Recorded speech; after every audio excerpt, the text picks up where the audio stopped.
কেনিয়ায় ভয়াবহ বন্যায় মৃতের সংখ্যা দাঁড়িয়েছে ২০০।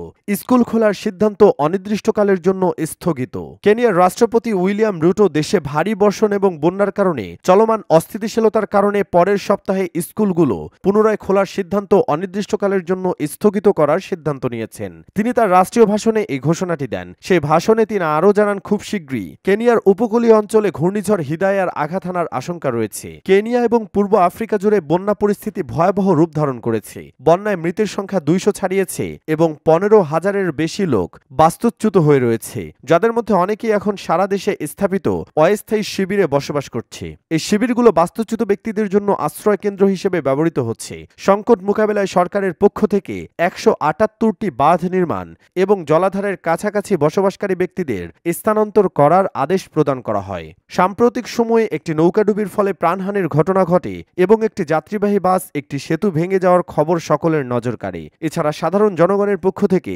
কার্যকর দুর্যোগ ব্যবস্থাপনা কৌশল অবলম্বন এবং ক্ষতিগ্রস্ত সম্প্রদায়ের জন্য সহায়তা আহ্বান জানানো হয়েছে। এদিকে বন্যার প্রভাব কেনিয়ার বাইরে দৃশ্যমান হচ্ছে। তানজানিয়া, বুরুন্ডি, ইথিওপিয়া এবং সোমালিয়ার মতো প্রতিবেশী দেশগুলো উল্লেখযোগ্য ক্ষতির সম্মুখীন হচ্ছে। যেহেতু ঘূর্ণিঝড় হিদায়া উপকূলীয় অঞ্চলকে হুমকির মুখে ফেলেছে, তাই সংকট মোকাবেলায় সমন্বিত আঞ্চলিক প্রচেষ্টার প্রয়োজন বলে জানিয়েছেন বিশ্লেষকরা।